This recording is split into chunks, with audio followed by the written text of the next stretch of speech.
누가복음 20장 19절부터 26절까지 누가복음 20장 19절부터 26절까지를 우리가 참목소리로 봉독하겠습니다. 서기관들과 대제사장들이 예수의 이 비유는 자기들을 가리켜 말씀하신 줄 알고 즉시 작고다 하되 백성을 두려워하더라.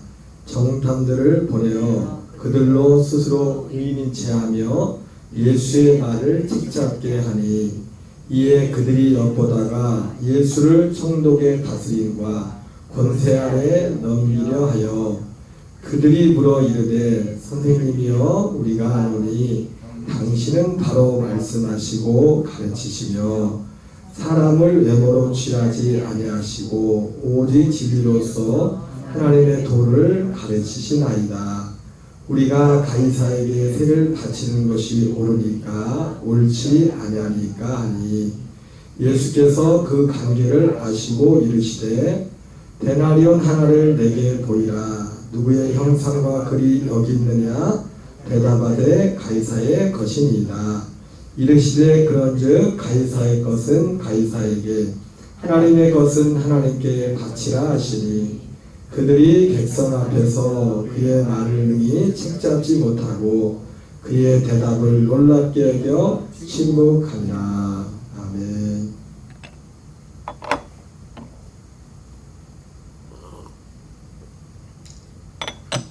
할렐루야. 네, 반갑습니다. 또 영상으로 함께 예배드리는 광주와 오포 가족들에게도 또 함께 예배하는 우리 모두에게 주님의 충만한 은혜가 함께하기를 바랍니다. 오늘 읽은 이 본문 말씀은 원래 오늘 새벽기도 본문 말씀인데 오늘 새벽기도를 못 드렸어요. 제 기억으로는 특별한 것 때문에 새벽 예배를 못 드린 게 거의 없었던 것 같은데 오늘 특별한 날이었습니다. 지난 어제 그 금남교에서 프로젝트 스크린 이동식 스크린 하나 주고 왔어요. 처음에 그냥 아무렇지도 않게 별건가 보다 했는데 보니까 나중에 보니까 좋은 거더라고요. 갖고 다니면 이렇게 세웠다 폈다는 거예요. 그리고 프로젝트도 주고 하셔가지고 시험 삼아서 집에다가 이걸 딱 세워놓고서 프로젝트를 틀고서 배너를 봤는데 배너가 길잖아요. 배너를 생각나서 10시 다 돼서부터 배너를 봐가지고 배너 다 끝나니까 새벽 거의 2시간 가까이 되더라고요. 그래서 사실 그래도 저는 웬만하면 일어나거든요. 일어났는데 새벽에 또 깜빡 또 잔 것 같아요. 이 자리를 빌어서 구합니다. 그래서 오늘 새벽에 사실 이 말씀을 전하려고 했는데 오늘 저녁에 그냥 이 말씀을 전하려고 합니다. 광고 하나 드리는 것은 제가 주보에도 났지만은 이 돌아오는 주일에 9월 8일 주일 오후 4시 30분에 광주 예약교회에서 호남 특별연회 이제는 주관으로 동성애 대책 세미나 및 기도회가 있어요. 그래서 오늘 엊그제 그 교육자에도 가는데 강사님이 특별히 또 광고를 하시더라고요. 갈 수 있는 분들 좀 몇 명의 사람 좀 지방에서 가야 될 것 같다고. 그거 아니더라도 저 마음에도 지난주에 광고하면서 우리가 서울은 못 가더라도 광주는 같이 갈 수 있는 갔다 왔으면 좋겠다. 우리 강사님은 유튜브 이거 좀 유명한 분이에요. 우리 한국에서 동성애 조영길 변호사님이라고 분이 강사님이시고 가면은 또 밥도 준대요. 교회에서 끝나고 나니까 아주 늦은 시간도 아니고 4시 반에 하면 한 1시간 반, 6시 전에 6시면 끝나겠죠. 6시 끝나서 6시 반으로 밥 먹고 어떤 시간을 떠나 어쨌든 가실 수 있는 분들은 같이 가서 우리가 멀리 수련회도 가는데 일일 수련회 한다고 생각하고 강연은 아닙니다. 광고하는 거니까. 그래서 제 개인적으로는 돌아온 주일에는 저녁 예배 없고 낮 예배 드리고 점심 먹고 이제 광주에 다녀올까 지금 생각 중에 있습니다. 기도해 주시기 바랍니다. 오늘 본문의 말씀을 중심으로 제목은 뭐냐면 믿음의 이합 집사입니다. 이거 외우는데 이합 집사라는 말이 그거 어려워. 따라합시다. 믿음의 이합 집산. 이합 집산이 뭐냐면 보니까 헤어졌다가 만나고 모였다가 흩어지고 뭐 이런 거를 이합집산이라고 하더라고요. 이 이합집산이라는 이 단어가 사실은 뭐 그 단어 자체에는 전혀 문제가 없죠. 이합집산, 헤어졌다가 만나고 그리고 모였다가 다시 흩어지고. 근데 이 단어가 사실은 이 이합집산이라는 단어가 그 단어 자체에 뭐 특별한 문제가 없지만은 이 단어가 많은 경우에 이 긍정적인 면보다 좀 안 좋은 면으로 이렇게 쓰일 때가 많이 있는 것 같아요. 이합집산이라는 것이. 여러분 오늘 본문의 말씀은 사실은 이 본문의 말씀이 예수님께서 그 앞에 예수님의 권위를 묻는 사람들한테 권위를 대답하지 않죠. 근데 당신이 무슨 권위로 또 이 일을 행하느냐 예수님이 성전에서 가르치시는 걸 보면서 예수님이 대답을 하지 않고 어떻게 합니까? 되묻지요. 세례 요한이 하나님으로부터 온 거냐 세례 요한의 세례가 사람으로부터 오냐 물어가지고 그 사람들로 하여금 그 예수님에 대한 질문에 대질문을 해가지고 대답을 못하도록 합니다. 사실 예수님이 말하기 싫었던 거죠. 그래서 예수 뭐랄까? 너희들 말 안 하면 나도 말 안 할 거야. 그리고 나서 사실은 말씀을 안 한 게 아니라 그 이어가지고 그 다음에 예수님이 비유의 말씀을 하나를 말씀하십니다. 그 비유의 말씀이 뭡니까? 예수님이 어떤 포도원 주인이 포도원을 만들고 농부들에게 세를 주고 멀리 갔다가 시간이 되어서 그 소출을 얻으려고 그 종들을 보내는 그 일들 하죠. 그 종들을 보내고 근데 종들을 보냈는데 이 농부들이 토치를 주기는커녕 그 종들을 핍박하고 그랬죠. 그리고 마지막에는 아들을 보냈어요. 아들을 보냈을 때 어떻게 합니까? 이 아들은 상속자니까 죽이자. 제가 지지난 새벽에 2번 말씀했지만 이 말씀의 의미가 뭔지는 정확히 말씀을 드렸습니다. 그러면서 지금 이 예수님을 믿지 않는 결국 세례 요한도 믿지 않았고 이 사람들은 예수님도 믿지 않았어요. 믿지 않은 그들을 향해서 그들이 믿지 않음에 대해서 예수님이 이 책망을 했습니다. 그래서 사람들이 예수님은 그 말을 듣고서 자기들에 대한 말인 걸 알고서 오늘 이 본문에 나왔었죠. 자기들이 대제사장들과 서기관들이 예수님의 이 비유가 자기들에 관한 말을 알고서 예수님을 죽이려고 하는 그런 말씀 어떻게 알 수가 없어요. 백성들이 예수님을 선자로 믿고 두려워하니까. 그래서 그들이 오늘 본문의 말씀에 어떻게 합니까? 그들이 바리새인들이 특별히 오늘 본문에는 바리새인들이 정탐을 보냈다고 해요. 정탐을 예수님께 정탐을 보냈어요. 그래서 말꼬투리를 잡아가지고 어떻게 하냐고요? 예수님을 그 로마 총독에게 넘겨서 자기들이 손 안 대고 예수님을 죽일 수 있도록. 유대인들에게는 사람을 죽일 권리는 없어요. 유대인들에게 어떤 법적은. 근데 그 사람을 죽일 권리가 특별히 로마 총독에게 있죠. 그래서 로마 총독에 이렇게 하려고 하는데 오늘 우리가 읽은 누가복음에는 그냥 그 정탐을 보냈다 이렇게 돼 있지만 마태복음 22장에는 똑같은 사건을 가지고 뭐라고 했냐면 그 정탐의 구성원이 누구냐면 두 사람. 하나는 바리새인들의 제자들과 그리고 우리 누가복음에는 그냥 정탐이라고 그랬지만은 마태복음에는 그 정탐을 간 구성원이 두 부류라고 하나는 바리새인들과 하나는 헤롯 땅들이라고 헤롯 땅들. 제가 오늘 왜 설교 제목을 이합집산이라고 했냐? 이합집산이라고. 헤어졌다가 만나고 모였다가 흩어지고. 사람들도 그러죠, 그죠? 사람들도 헤어졌다가 만나기도 하고 모였다가 흩어지기도 하죠, 그죠? 근데 그 모든 그 중심에는 사람들이 만나고 헤어지고는 모였다가 흩어지는 그 모든 중심에는 뭐가 있어요? 사람들 간에 이해관계가 있어요. 이해관계. 자기 이익에 따라서. 사실은요, 오늘 정탐으로 오늘 이 바리새인과 헤롯 땅들이 원팀이 됐어요. 오늘 원팀이 된 거예요. 한 팀이 됐어요. 바리새인들 입장도 그렇고 헤롯 땅원들 입장에서도 그렇고 지금 예수님이 눈에 까시죠. 똑같이 까신데 근데 사실은요 바리새인과 헤롯 땅들은 성향이 전혀 다른 사람들이에요. 정반대의 사람들이에요.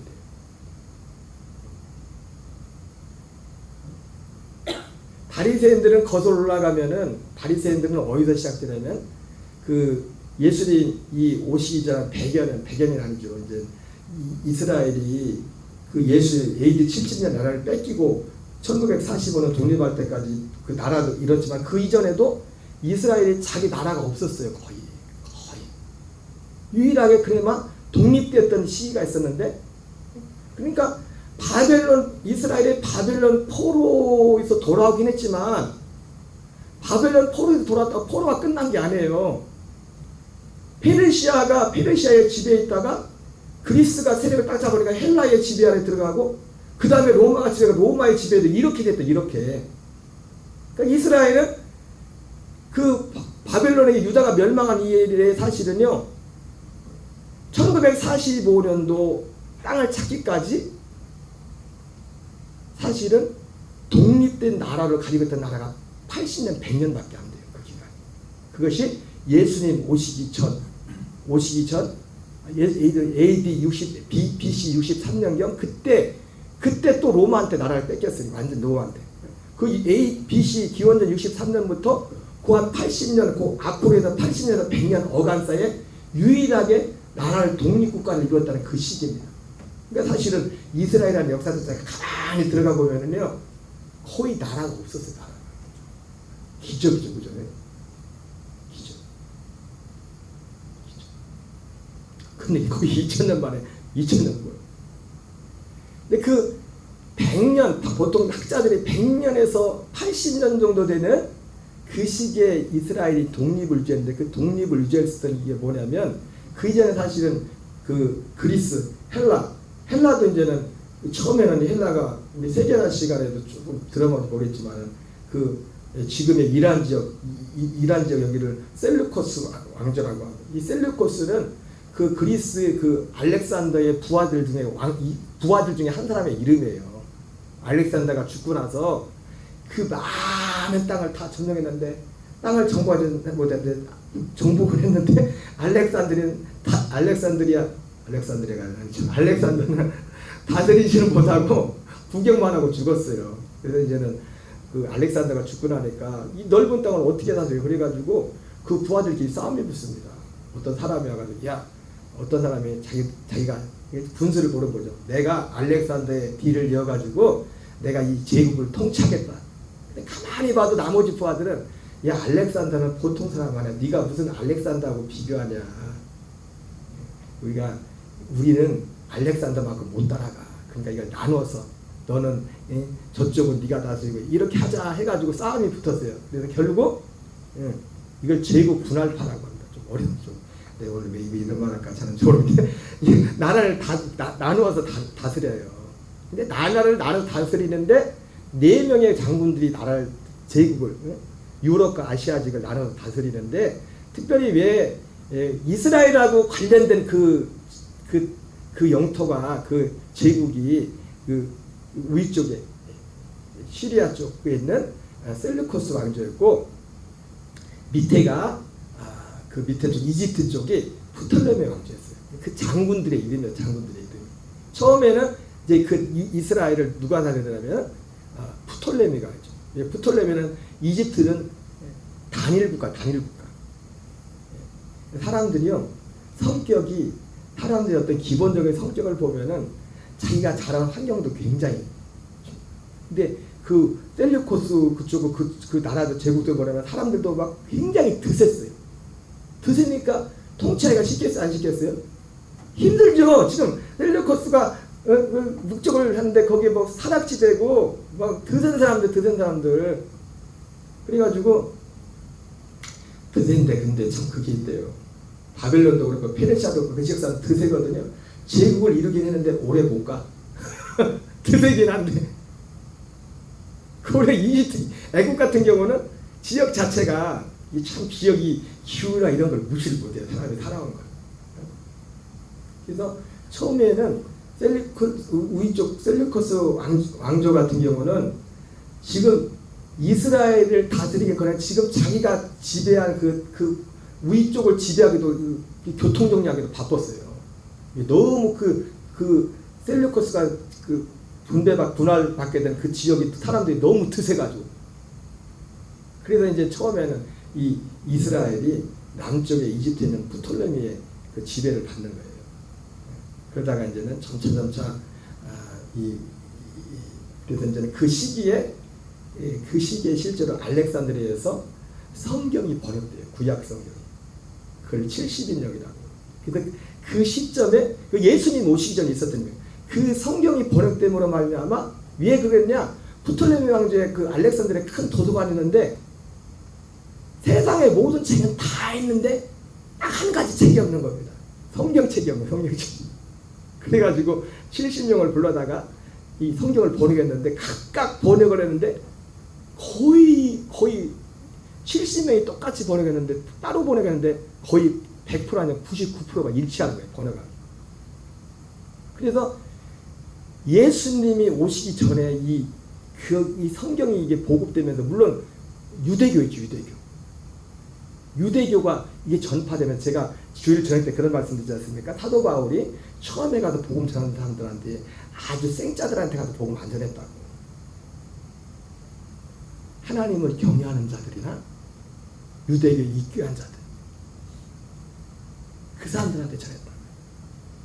물론 전혀 모르는 사람들한테 안 전한 건 아니죠. 근데 주로 사도 바울은 거기에 전했어요. 이방인을 전했다고 하지만 이방인 중에 어떤 사람이요? 말이 이방인이지 유대교에 입교한 사람들이에요. 말이 유대인이지 하나님을 경외하는 자들. 이방인이지만 이 복음을 딱 던졌을 때, 이 진리를 딱 던졌을 때 이 진리를 받아들일 수 있는 들을 기가 있는 준비가 돼요. 그냥 예수님이 단지 우리의 죽으시고 부활하셨을 때 아유 이런 것만 잘하고 끝난다면 뭘 그렇게 복잡할 게 있겠어요.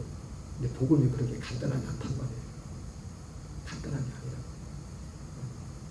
십자가와 부활은 우리의 믿음의 중심이고 너무 중요한 거지만은 그냥 그 사건 두 가지만 얘기가 가지고 복음을 말하기는 복음이 그렇게 간단한 게 아니에요.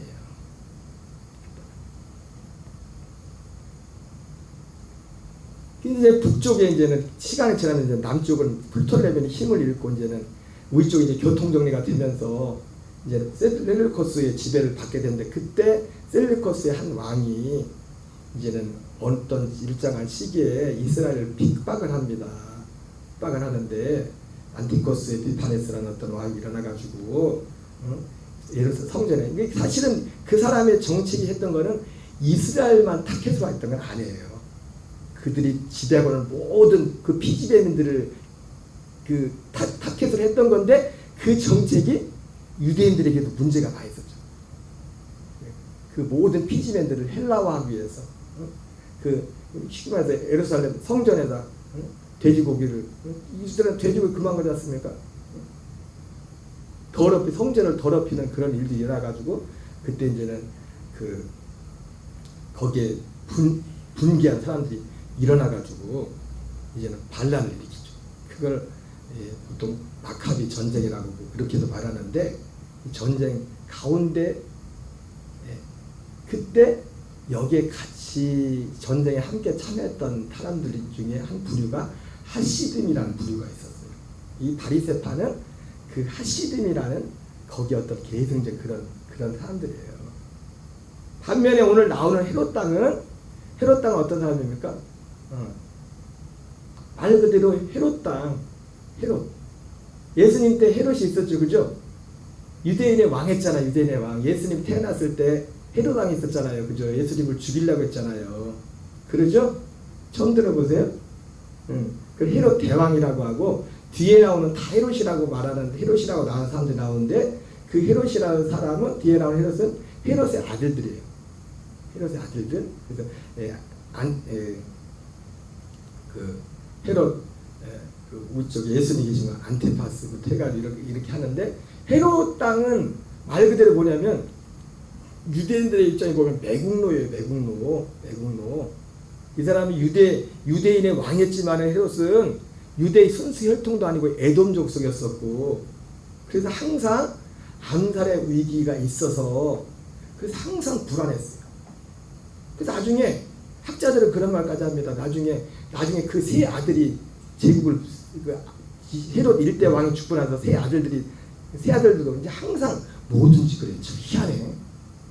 제가 어제도 배너를 보고 나니까 몇 년 전에 베너가 또 영화로 또 나왔더라고요. 리메이크 해가지고. 아무리 잘 만들어. 그 베너가 1959년도에 만든 거예요. 여기 계신 분 중에 우리 전사님 빼고 여기 계신 분 중에 그때 태어난 분이 아무도 없는데 1959년도에. 1959년도에 왜 그렇게 영화를 잘 만들었어요? 그래서 그 영화를 만든 사람도 그랬대죠. 하나님, 진짜 이걸 내가 만든 겁니까? 알고 보는데도.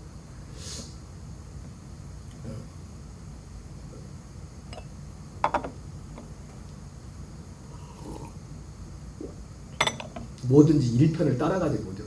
1편을 아무래도 1편을 사람도 그렇고 알렉산더 거기 가는 것도 알렉산더는 그 부하들 몇 명이 당하지 못합니다. 헤롯 대왕 하나를 그 아들들 몇 명이 그 몫을 그걸 당하지 못해. 이 사람이 헤롯이 이방인했지만 이거 아부를 로마의 아부를 잘 해가지고 그 베너에 마치 나오는 메살라처럼 메살라하고 베너 유다가 나오죠, 그죠? 한번 같이 봅시다. 그 밤에 봐야 돼요. 저기 깜깜할 때 이게 스크린이 잘 나오니까 그런 거 참 좋겠더라고요. 보고 영화 보고 또 우리가 세상 거 보는 것도 아니고 보고 같이 기도하는 것도 참 좋을 것 같더라고요. 마치 베나에 나오는 메살라처럼 이 사람은 로마의 아부를 해가지고 어떤 정점까지 올라갔던 사람이지 않습니까? 유대인인데 유다 베나와 반대. 그러니까 어떻게 보면은 굳이 지금 오늘 본문에 예수님을 정탐하러 간 사람들 바리새인들과 헤롯 당들은 베너하고 그 친구인 메살라하고 마지막에 그 원형경기장에서 이거 하잖아요, 그죠? 거기가 어딘가 봤더니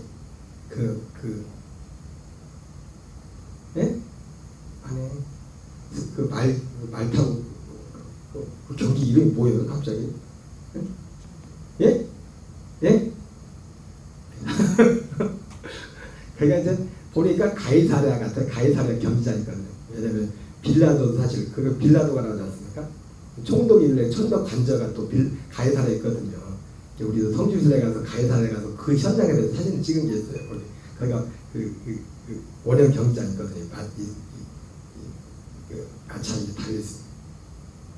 다 보니까 굳이 베너하고 그 친구인 메살라고 이 지금 바리새인들과 헤롯 당들을 굳이 비교한다면 어떻게 비교하시냐면 유다 베너하고 메살라의 관계라고 볼 수 있는 거예요. 성향이 굳이 극단적으로 말한다면 성향이 무슨 말인지 이해가 되세요? 그런데 오늘 결코 두 사람이 하나가 될 수 없는데 지금 하나가 됐다고요. 하나가. 왜? 하나의 자기들이었던 목적을 위해서. 둘 다 마찬가지입니다. 헤롯 당들은 지금 예수님이 왜 예수님이 헤롯 당들은 눈에 가시냐? 헤롯 당들은 지금 헤롯 당들과 바리새파들은 다 그 시대의 기득권들. 근데 바리새파들은 어떤 기득권? 종교적인 기득권자들. 헤롯 당은 정치적인 기득권자들이. 근데 지금 예수님이란 분이 바리새인들 입장에서 볼 때는 자기들의 종교적인 기득권을 지금 침해하고 있고,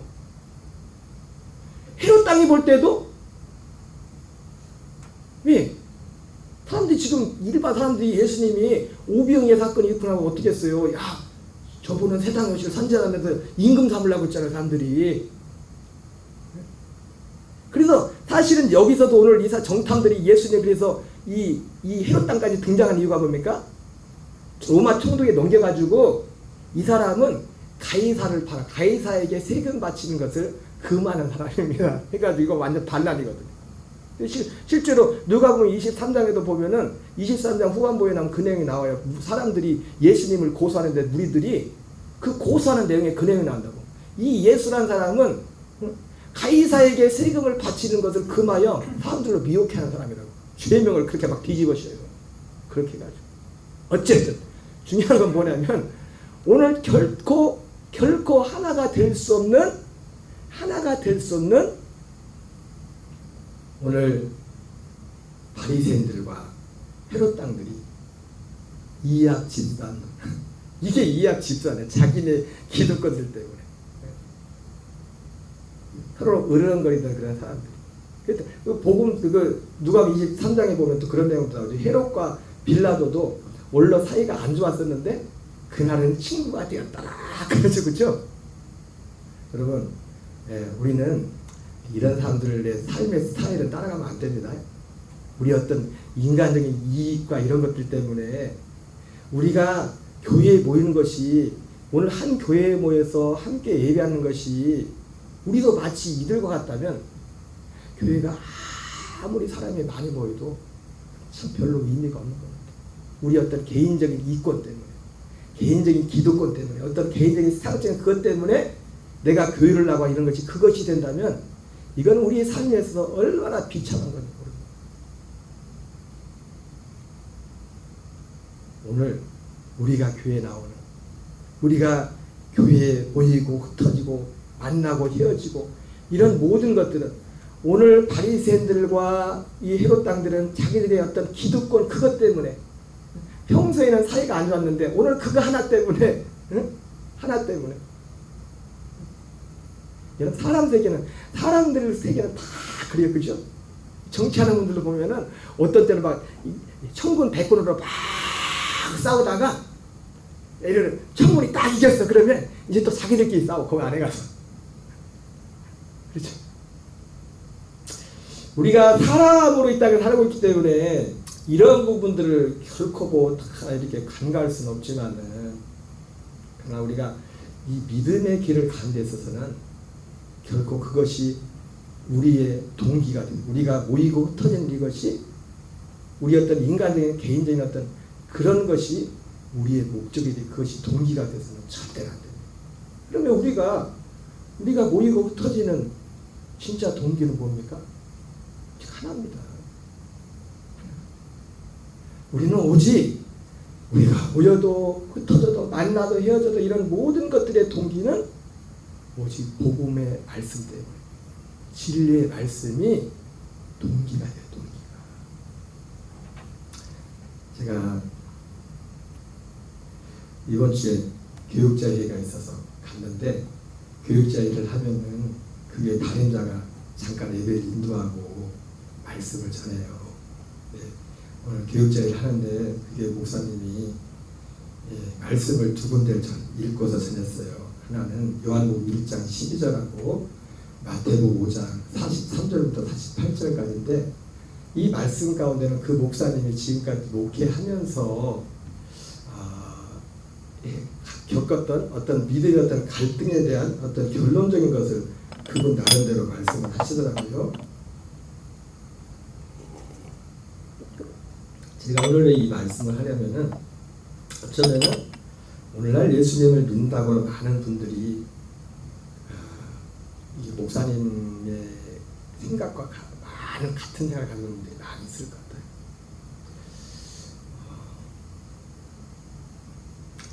이 목사님이 특별히 구원에 있어서, 구원이라고 되어 있지만은 하나님의 아들들이 된다는 것에 대해서 목회를 하면서 항상 부딪히는 말씀이 있어요. 부딪히는 말씀이. 요한복음 1장 12절에는 영접하는 자 곧 그 이름을 믿는 자들에게는 하나님의 자녀가 되는 권세를 주셨으니, 이렇게. 그런데 마가복음 5장 45절에서는 하나님의 자녀가 되는 것과 하나님의 아들들이 된다는 것은 사실 똑같겠죠, 그죠? 같은 의미겠죠, 그죠? 근데 요한복음 1장 10절에서는 영접하는 자 곧 그 이름을 믿는 자들에게 하나님의 자녀가 되는 권세를 준다고 되어 있는데, 근데 마태복음 5장에 보니까 한번 읽어볼까요? 이같이 한즉 하늘에 계신 너희 아버지의 아들이 되리니 이는 하나님이 그 애를 악인과 선인에게 비추시며 비를 의로운 자 불의한 자에게 내려주시니라. 이게 목회를 하면서 사실 목사니까 두 가지를 다 말해야 될 거 아니에요. 요한복음 1장 10절에는 영접하는 자 곧 그 이름을 믿는 자에게 하나님의 자녀가 된다고 했는데, 아니 그런데 이게 마태복음 5장 45절에서는 이같이 한즉 하늘에 계신 너희 아버지의 아들이 되리니 이는 하나님이 그 애를 악인과 선인에게 비추며 비를 의로운 자 불의한 자에게 내주시리라. 항상 이게 부딪혀서, 그래서 항상 그렇다고 요한복음 1장 10절만 말할 수 없고 또 마태복음 5장 45절도 말해야 되잖아요. 그죠? 근데 여러분 똑같은 말씀이지만 요한복음 1장 12절은 조금 마음이 따뜻해지죠. 푸근하고 그죠? 근데 마태복음 5장 45절은 어때요? 이같이 한즉. 이같이 한즉이 뭐냐면 앞에 나옵니다. 앞에. 마태는 5장에 또 시리즈가 있어요. 이같이 한즉이 뭐야? 무슨 시리즈요? 또 시리즈. 옛사람에게 말한 바 이렇게 하고 옛사람에게 말한 바 또 여러분 읽어보시면 돼요. 또.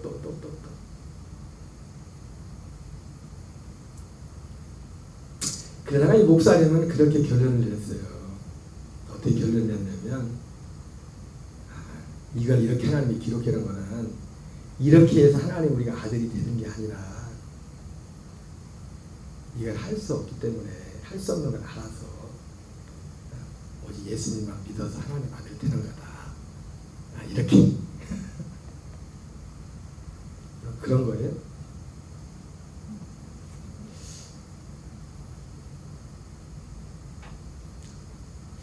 자, 그래서 먼저 이같이 한즉 하늘에 계신 너의 아버지 아들이 되리니 이 말을 여러분 오해하지 말아요. 그건 뭐냐면 행해서 우리가 하나님의 아들이 된다는 뜻이 아니에요. 이것은 마치 뭐와 같아요? 마태복음 5장 8복에 나오면 화평케 한 자는 복이 있나니 저가 하나님의 아들이라 일컬음을 받을 것이라 했잖아요. 그리고 여기 나오는 여기 이같이 한즉 예수님이 말씀하신 이같이 한즉이라는 그 구체적인 내용들이 나옵니다. 그게 무슨 시리즈라고요? 또 시리즈. 또 나온단 말이에요. 이렇게 하라고. 제가 여러분한테 자주 했던 말이에요. 새벽에. 근데 이 구체적인 내용도 중요하지만 그보다 더 중요한 게 뭐냐면 예수님이 그 앞에서 하신 말씀이에요. 예수님이 뭐라고 했어요? 나는 율법을 폐하는 것이 아니라 율법을 완전케 하러 왔다. 그러니까 제가 드리고 싶은 말씀이 뭐예요? 제가 한 말씀 한 믿음이란 주제를 가지고 말씀을 전했었죠. 그죠? 기억나세요? 응? 마태복음 7장 21절에는 나더러 주여 주여 한 자마는 다 들어가는 천국에 들어가는 것이 아니요 하늘에 계신 아버지 뜻대로 들어가리라. 이 말씀이고 요한 로마서 10장에서는 누구든지 주의 이름을 자는 구원을 받아. 어떤 말씀이 가슴이 따뜻해져요? 근데 그 말씀이 다른 말씀이 아니었죠. 똑같은 말씀이랬어요. 제가 그거는 오늘 다음에 또 해야 돼요. 왜냐하면 여러분들이 아시는 것 같지만 또 이렇게 하면 몰라요. 그런 것처럼 이것도 충돌되는 말씀이 아니라 하나의 말씀이에요. 영접하는 자 곧 그 이름을 믿는 자들에게는 하나님의 자녀가 되는 권세를 준다고 했는데 궁극적 그 내용을 넣고 들어가면 어떤 예수님을 영접하냐 이거예요. 어떤 예수님을. 근데 마태복음 5장에서는 이같이 한즉 이렇게 말씀하는데 예수님이 그 앞에서 하신 말씀이 뭡니까? 내가 한 것은 율법을 폐하려는 것이 아니요 율법을 완전케 하려 합니다. 우리가 그러니까 어떤 예수님을 영접하는 겁니다. 이 성경을 놓고 보면 율법을 완전케 하시는 예수님을 영접하는 거예요. 이걸 정확히 그래서 로마서 8장 3절 4절에서는 하나님이 어떻게 율법을 완전케 하라고 되어 있어요? 사도 바울이 율법이 육신으로 말미암아 연약하게 할 수 없는 것을 하나님은 하시나니 그 하나님이 죄 없는 아들을 육신으로 보내다. 우리의 죄, 그 육신의 죄 정하시고 그 육신을 쫓아가고 그 영을 쫓아가는 자들에게 율법의 요구가 이루어지게 하려 합니다. 이렇게 말씀했어요. 율법. 그러니까 우리가 어떤 예수님, 여러분, 그러니까 이 말씀 속에는 이게 딱 빼버리면요 중요한 게 빠져버립니다. 사도 바울은 가는 데마다 복음을 전할 때 뭘 전했다고 했어요? 하나님께 대한 회개를 전했댔죠. 그렇죠? 그리고 예수 그리스도에 대한 믿음을 전했다고 했어요. 그래서 자, 이 말을 종합하면 이거예요. 누구든지 율법을 이 성경 오늘 이 마태복음 5장과 요한복음 1장만 가지고 보는 겁니다. 누구든지 율법을 온전케 하러 오신 예수님을 영접하는 자는 하나님의 아들이 됩니다. 이 성경표가 거듭난다는 게 거듭난다는 거예요. 율법을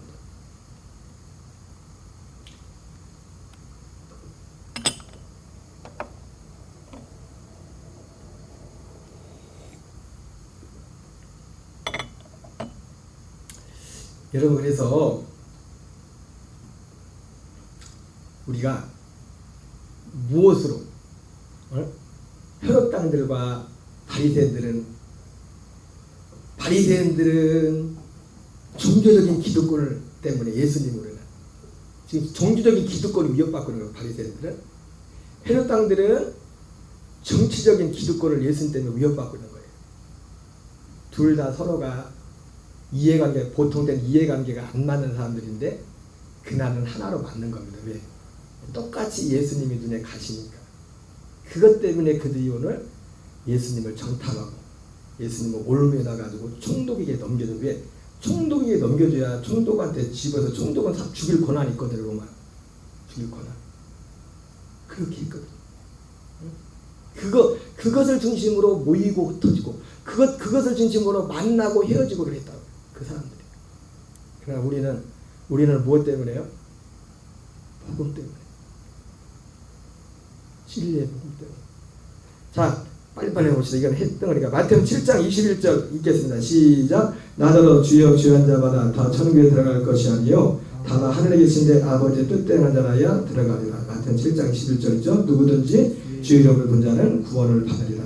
이 앞에서 말씀한 것처럼 그 앞에 말씀이 마치 충돌하는 것처럼 보이지만 여러분, 충돌하는 말씀이 아닙니다. 하나님이 결국 이루고자 하는 것은 그걸 이루려는 겁니다. 세약을 통해서. 이것도 합치해 봅니까? 누구든지 하늘에 계신 아버지의 뜻대로 주의 이름을 부르는 자만 구원을 받습니다. 네. 마태복음 7장 21절에서는 그래서 그 믿는 그 믿음의 내용에 대해서 말하고 있다고요. 믿는 예수님의 이름을 부르는데 예수님을 믿는 믿음, 그리고 예수님을 믿음으로 예수님께서 우리에게 행하실 그 구원의 내용에 대해서. 그래서 예수님께서 전하신 아버지의 뜻은 나더러 주여 한 자마다 다 천국에 들어갈 것이 아니요 다만 하늘에 계신 내 아버지 뜻대로 한 자에 들어가리라. 아버지의 뜻이 뭡니까? 아버지의 뜻은 요한복음 6장 39절 40절을 같이 읽겠습니다. 시작. 나를 보내신 의 뜻은 내게 주신 자 중에 내가 하나도 잃어버리지 아니하고 마지막 날에 다시 살리는 이것이니라. 내 아버지의 뜻은 아들을 보고 믿는 자마다 영생을 얻는 것이니 마지막 날에 내가 이를 다시 살리리라 하십니다. 이게 아버지의 뜻은 뭐냐면 영생입니다. 영생. 아버지의 뜻대로 산다는 거 뭐냐면 영생은 결국 또 뭐예요? 영생이란 말과 사도 요한이 똑같은 다른 쓴 게 뭡니까? 생명이죠. 그죠? 그냥 영생만 하면 그냥 영생이라는 것이 그냥 그건 기본 옵션이고 기본이고 그 기본입니다. 영원히 산다는 시간적인 건 기본이고 이 영생의 핵심은 뭡니까? 하나님의 아들의 생명이란 말이에요. 그래서 요한복음 17장 3절에 뭐라 합니까? 영생은 유일하신 하나님과 그가 보내신 자 예수 그리스도를 아는 것이 영생이랬잖아요. 하나님과 유일하신 하나님과 그가 보내신 자 예수 그리스도를 아는 것이 영생이다 그랬어요. 그러니까 하늘에 계신 아버지의 뜻은 뭐냐면 이 영생은 누구예요? 아들의 생명이란 말이에요. 그 아들의 생명을 받아서 그 아들의 생명으로 이 아들의 생명 말고 여러분 아들의 생명이 있어야 구원입니다. 그 생명이 있어야 돼. 생명. 그래서 아들의 인장에 생명이 있고 하나님의 아들의 인장에 생명이 없느니라. 하나님의 뜻은 우리에게 영생 생명을 줘요. 생명. 내 아버지의 뜻은 아들을 보고 믿는 자마다 영생을 얻는 것이니 마지막 날에 내가 이를 다시 살리리라 하시니라. 요한복음 5장 36절 읽겠습니다. 시작. 그러나 내게는 요한의 증거보다 더 큰 증거가 있다. 아버지께서 완성하라고 나에게 맡기신 일 곧 지금 내가 하고 있는 바로 이 일이 아버지께서 나를 보내셨다는 것을 증거하고 있다. 예. 그러니까 아버지의 뜻은 예수님이 그러니까 아버지의 뜻은 제가 지난주까지 숨겨진 감춰진 그 말씀이라고 했는데 말씀 중에 벌써 아버지의 뜻은 어디에 감춰졌어요? 예수 그리스도 안에 감춰지는 거예요. 감춰지는 거예요. 예수님의 죽으심과 부활과 주님의 하신 그 모든 사건 가운데 하나님의 진짜 뜻은 거기에 감춰졌어요. 그 감춰진 뜻을 한마디로 말하면 뭡니까? 영생이라고요. 하나님의 이 영생, 하나님의 생명이라고요. 그 예수님이 오신 것도 뭐예요? 아버지께서 완성하는 나에게 맡기신 일, 곧 지금 내가 하고 있는 바로 그 일. 그 일이 뭐예요?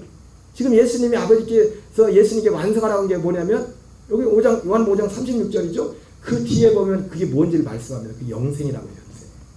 예수님이 오신 목적이 뭐라고요? 영생을 완성하라. 영생을. 아멘이십니까? 예수님이 왜 오셨다고요? 아니, 여기 아버지께서 완성하라고 맡기신 일을 하라 했대잖아요. 그 아버지께서 맡기신 일이 뭔데요? 일단 집에 가서 읽어보세요. 5장 36절 뒤에 보면 영생이라고 하지. 그리고 성경도 이걸 증거하고 있다. 여러분, 완성하라고 했다는 거 아직 완성 안 된 거죠, 그죠? 여러분, 준공하지 않았으면 기공식이 있었겠죠, 그죠? 기공식은 언제 있었어요, 기공은? 이 기공식은 영원전에. 디도서 1장 1절 2절에 예수 사도 바울이 자기가 사도된 그 목적에 대해서 말하면 내가 나의 사도됨은 첫째 택하신 자들의 믿음과, 여러분, 택하신 자들의 믿음의 핵심은 이 영생입니다. 그리스도로 사는 거예요. 그리스도의 생명. 택하신 자들의 믿음과 경건에 관한 지식과. 여러분, 경건이 뭡니까? 경건이 뭐예요? 사도 바울이 경건의 훈련을 하라고 하는데, 경건의 훈련이 다른 게 아니라 하나님이 주신 그 하나님의 아들의 생명으로 사는 훈련이 경건의 훈련이에요. 바울처럼 날마다 죽노라. 내가 날마다, 물론 그것도 생명이 있어야 훈련한 거지. 먼저 생명을 받아야지. 자기 자신을 죽음에 넘겨주면 내 안에 예수의 생명이 나타나게 합니다. 말씀과 기도를 통해서 그 인식 가운데, 늘 그 인식 가운데서. 그러려면 우리의 인식의 변화도 있어야겠죠. 거듭난 자들. 내가 전에는 사도 바울처럼, 내가 전에는 예수 그리스도도 육체대로 알지만 내가 이제는 어떤 사람도 육체대로 알지 않는다. 누구든지 그리스도 안에 있으면 새로운 피조물이다. 이전 것은 지나가서 새 것이 되었다. 갈라디아 6장 14절 말씀처럼 내가 잘하는 것이 딱 두 가지인데, 하나는 내가 세상에 대해 주님과 함께 죽었다. 나는 죽었다. 나는 죽었다. 나는 주님과 함께 죽었다. 여러분, 죽었죠? 죽었어요? 안 죽었어요? 목사님 조금 뭐 가끔 그래서 죽었대요.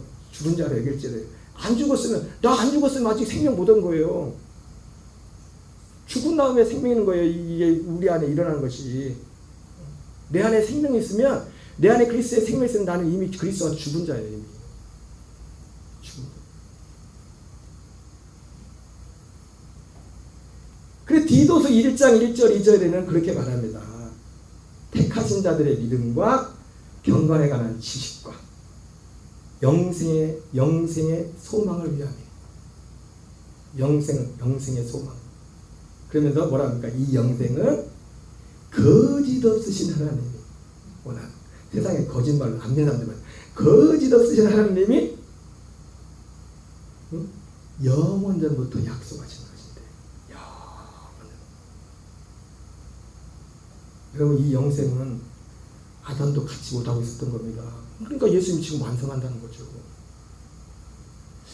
제가 9월 달에 9월 말 23일, 24일 이틀 세미나를 어디 갔다 오려는데, 책을 먼저 읽고 오라고 하더라고요, 그 목사님이. 그래서 책을 샀어요. 제목이 하나님의 DNA인데, 하나님의 DNA. 근데 그 목사님이 그 책에 그 하나님의 형상에 대해서 말하면서 그 형상을 그렇게 말씀하더라고요. 근데 그걸 그 세 가지 의미를 말하는데 이 두 번째 건 채택을 안 하더라고요. 근데 내가 볼 때 그 두 번째가 더 정확해. 하나님의 그림자, 하나님의 형상. 하나님의 그림자라는 표현이 맞아요. 하나님의 형상. 그림자는 실제가 아닌 거잖아요. 그죠? 우리가 하나님 형상대로 지음받았지만, 저는 옛날에 그런 표현을 말했잖아요. 우리 하나님 형상이라고 할 때 장갑하고 내 손을 비유했잖아요.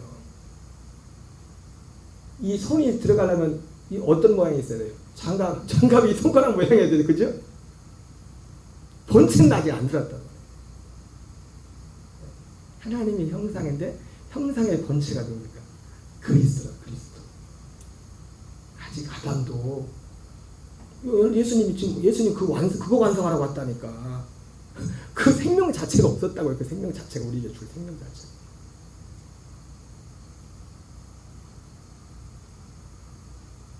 예수님이 여러분 십자가가 예수님의 죽으심이 소중한 것은 그 베나에도 예수님의 죽으시는 장면 나오셨으니까 표현되고 이 죽으심을 통해서 이 죽으심이 예수님 내가 그 길이랬잖아요.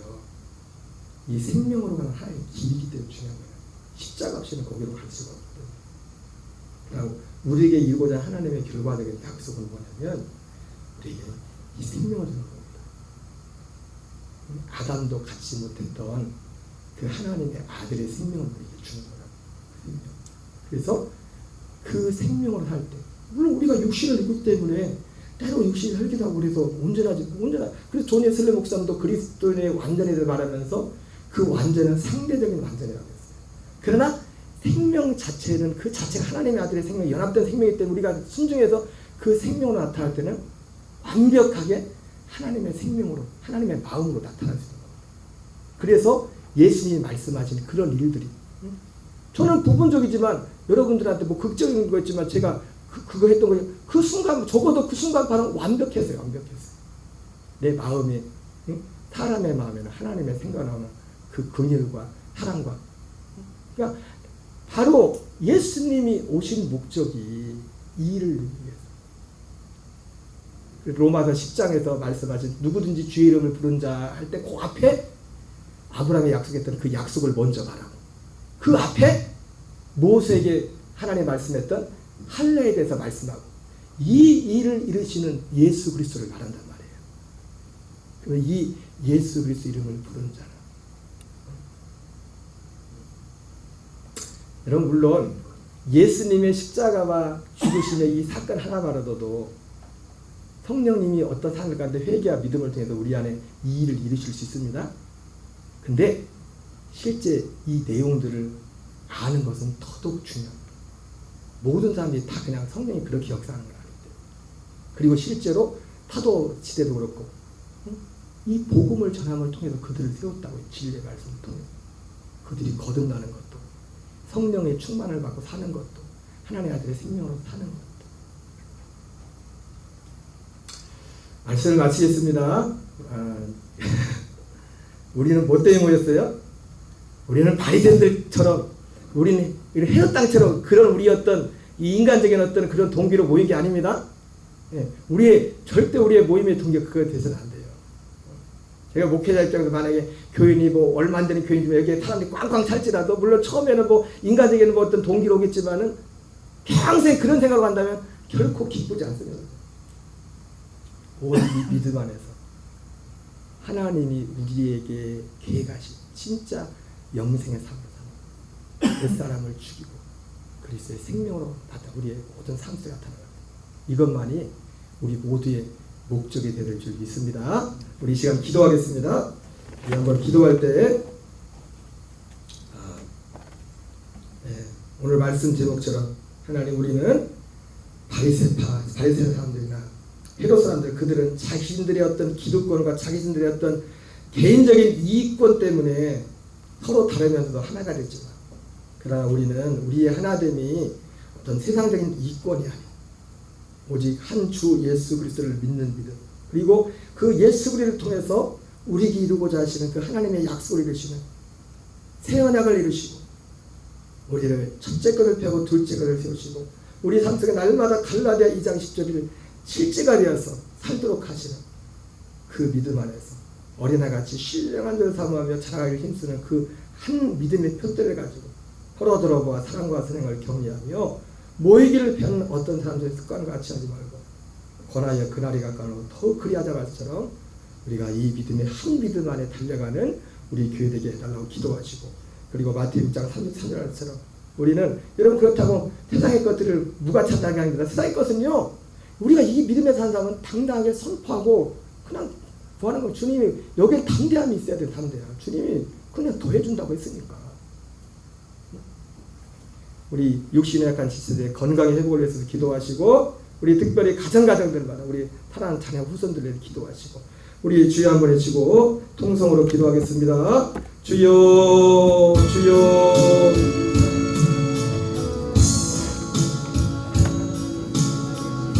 아버지 아버지 아버지 아버지 아버지 주여 아버지